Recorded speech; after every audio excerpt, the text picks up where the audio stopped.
Allahu, Allahu, Allahu, Allah. Bismillahir Rahmanir Rahim. Alhamdulillah, wassalatu wassalamu ala Rasulillah wa ala alihi wa sahbihi wa man wala. Assalamu alaikum wa rahmatullahi wa barakatuh.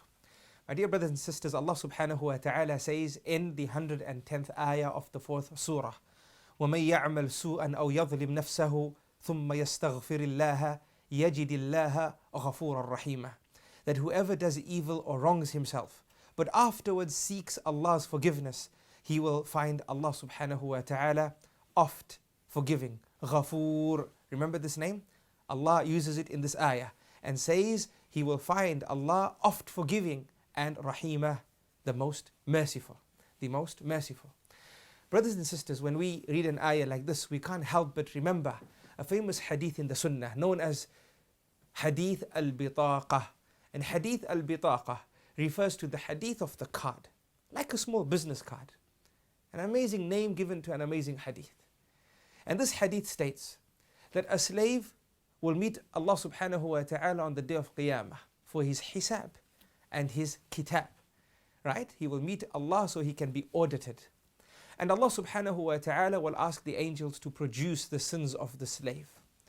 And upon this instruction, 99 files, mighty files, each file as long as the eye can see. Wallahi, vivid description. Each file as long as the eye can see. 99 of them, of sins, will be brought in front of Allah subhanahu wa ta'ala.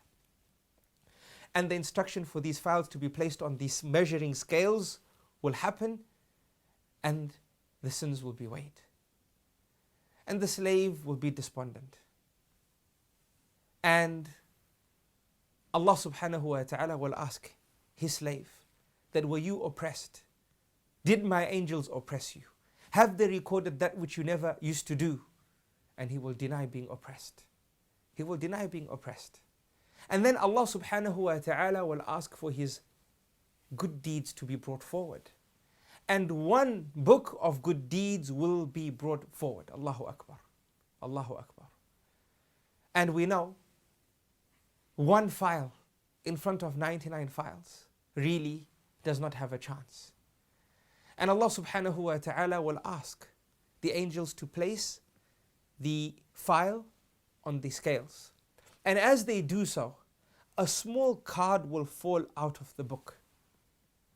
And the book will be weighed, not having any effect on the 99 scales or the 99 books on the scales on the opposite side.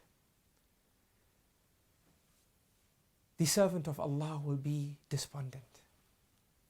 And Allah subhanahu wa ta'ala will ask for the card that fell out to be placed on the scales as well. And the slave knows that what is one small card in light of one mighty book? And what is one mighty book in light of 99 mighty files of sin? How is this card going to help me? But lo and behold, when this card touches the scales of good deeds, the scales tip in the servant's favor. Allahu Akbar. Now I'm sure each and every one of us listening, right, to this particular hadith have a burning question in them. And that is, what was on the card? What was on this card? Brothers and sisters, on this card was La ilaha illallah, Muhammadur Rasulullah. On this card was Ashhadu an la ilaha illallah wa ashhadu anna Muhammadan abduhu wa rasuluh.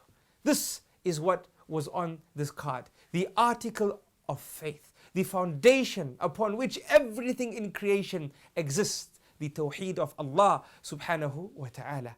And the acceptance of the prophecy of Muhammad sallallahu alayhi wa sallam, which this tawheed instructs us to, for this is the instruction from Allah subhanahu wa ta'ala. This is what was on the card. And it allowed these scales to outweigh the opposing scales. La ilaha illallah.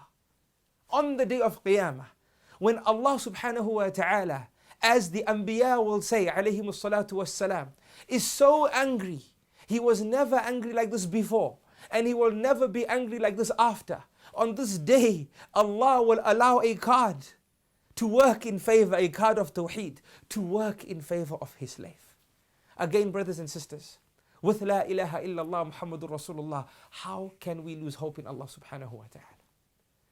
In the Sunnah as well, Rasulullah sallallahu alayhi wasallam says that a slave makes a mistake and he turns to Allah and he says, Ya Rabbi, oh my Lord. Remember that name, Rabb? أذنبت ذنبا فاغفر لي. I have committed a sin, forgive me. So Allah subhanahu wa ta'ala tells his angels to bear witness that he has forgiven his slave. And then the slave makes a mistake again. And he turns to Allah again. And he says, Ya Rabbi adhnabtu dhanban faghfir li. Oh my Lord, remember this name, Rabb? He calls unto Allah using this name and says, I have made a mistake, forgive me. And Allah subhanahu wa ta'ala forgives him. And then he makes the mistake again. And he turns to Allah subhanahu wa ta'ala. And he says, Ya Rabbi, oh my Lord, adhnabtu dhanban, I have sinned, faghfir li, forgive me. He turns to Allah, and he turns to Allah, and he turns to Allah, and he never feels shy when it comes to turning back to Allah, for he knows that when I ask Allah, the more I ask, the happier Allah becomes. Whilst human beings, the more we ask, the sadder they become. This is Allah, and His mercy encompasses all, encompasses the... Even if I did the sin 1,000,000 times, Allah's mercy encompasses it. I turn back to Him and I ask Him to forgive me. And what do you think Allah subhanahu wa ta'ala does at this juncture? Allah subhanahu wa ta'ala turns to His angels and He doesn't say, bear witness that I've forgiven him. Rather, Allah subhanahu wa ta'ala says, as taught to us by the one who never lied, Muhammad sallallahu alayhi wa sallam. Allah tells His angels, bear witness that this slave of mine, he understands that he has a Lord who is qadir alayh, who is capable over him, And he has a Lord who is the most forgiving, the most merciful. Bear witness that whatever he does from today, he is forgiven. Subhan Rabbi al-A'la. By Allah, understand, O servant of Allah, you and I, we will not enter Jannah because of our deeds. We cannot enter Jannah because of our deeds. It's impossible. We enter Jannah because of this encompassing mercy of Allah subhanahu wa ta'ala. Thus celebrate it and never lose hope in it. Look after these names of Allah subhanahu wa ta'ala that fall under this theme of mercy and compassion. Our deeds are not enough for us to get a glass of water on the day of Qiyamah. Understand this. For we will always be in debt to Allah subhanahu wa ta'ala. Always. We will always be in debt to Him. Because when we worship Him, He rewards us. So we're still in debt. And when we thank Him, He rewards us. So we're still in debt. And when we praise Him, He rewards us. So we're still in debt. So how can we ever have an asset-based standing with Allah subhanahu wa ta'ala? We do not have enough. Understand this, to even have a glass of water on the day of Qiyamah. Thus celebrate this mercy of Allah and never lose hope in it. And make it a part and parcel of your day. And Allah subhanahu wa ta'ala will love you insha'Allah for that. This is the message of compassion. This is the message of mercy. And not just any message, but rather the message of Allah's compassion and Allah's mercy. So not just any message of compassion and mercy, but rather the message of Allah's compassion and mercy. Now, brothers and sisters, we agreed when we started our series together that we don't want to learn in a semantic fashion, where we just know a name, we know what it means in a semantic way, we know how many times it has been mentioned in the Qur'an, for example. Rather, we've agreed to learn in a way that we learn these names and it betters our character. We use these names and our sessions together to improve our akhlaq, our character, and to improve our self. We become better beings as a result of these names. And by Allah, I coin a question and point right now and say, and ask, if these names are the beautiful names of Allah, and Allah loves these qualities, then shouldn't we have these qualities in our life? Shouldn't we become people that are forthbearing, people who exercise compassion, people who love to forgive? Shouldn't we adopt these qualities? Isn't it enough for us to understand how important it is for these qualities to exist in our lives? Isn't the fact that these are from the names of Allah And Allah loves these attributes. Isn't this enough for us to understand how these attributes should be part and parcel of our character? That we are merciful to the slaves of Allah. We are merciful to the ibad and servants of Allah. We are merciful to our spouses. We are merciful to our children. We are merciful to our employees. We are merciful to our parents, to our community. La ilaha illallah. Indeed, this is enough. And to substantiate this point, Rasulullah sallallahu alayhi wasallam taught us, Man la yarham la yurham. That the one who is not merciful to others, Allah will not be merciful to him. And Rasulullah sallallahu alayhi wasallam said, Ar-Rahimun yarhamuhumur Rahman. That the merciful ones, Allah will be merciful upon them. Irhamu man fil ard. Show mercy to those on the face of this earth, to the trees, to the animals, to the human race. Yarhamkum man fis sama. Allahu Akbar. Yarhamkum man fis sama. The one in the heavens will be merciful upon you. And this hadith is beautiful. Irhamu man fil ard. Man. This is general. This hadith is not saying be merciful just to the Muslims. No.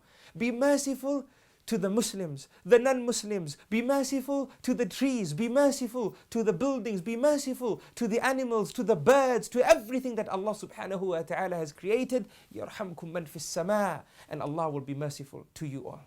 As an action point, brothers and sisters, before we end today's session, to truly benefit from this discussion of Allah's compassion and mercy and His names, I want you all to pick up the phone and call that family member that you are having a problem with and forgive them. Whether you're right or whether they're right.